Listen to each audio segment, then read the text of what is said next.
dito ng pagkain kasi nagugutom na kasi kami. Tsaka pala, anong ginagawa na dito? Tapos, ano mga pangalan nyo? Ba't yung kulay buhok mo, kulay pink? Sino ba pangalan nyo? Hala, nahanap din ng pagkain dito. Hala, oo nga. Hala, baka maunahan tayo. Oo nga. Judian, parang nagbubulungan silang dalawa. Ano kaya pinagbubulungan nila? Wala, oo nga.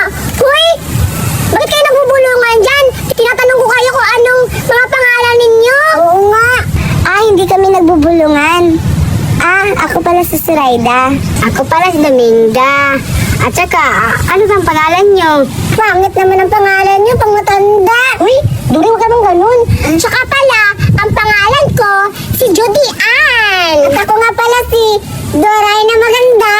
Hala, saan banda? Paa hanggang ulo. Oo, kami yung bata na maganda. Opo. Doray at Judian, yung pangalan niyo ang papangit. Oo nga, ang papangit. Akala mo kung sino maganda?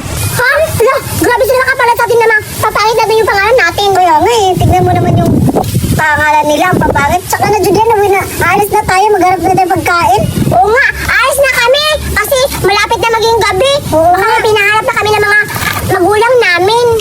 Tara na. Tara na.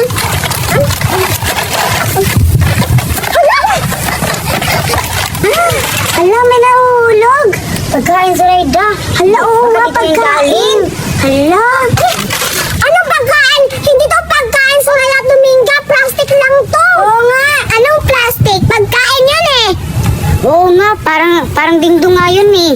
Sige na nga. Pagkain to. O ayan, o dingdong. Tama ka, Dominga, na dingdong to. Ano naman? Oo nga. Maghingi na naman kayo. Oo nga. Maghanap kayo ng pagkain na sa inyo kasi amin to.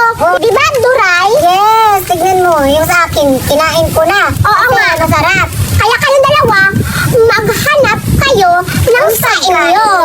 Kasi kami, nakahanap na kami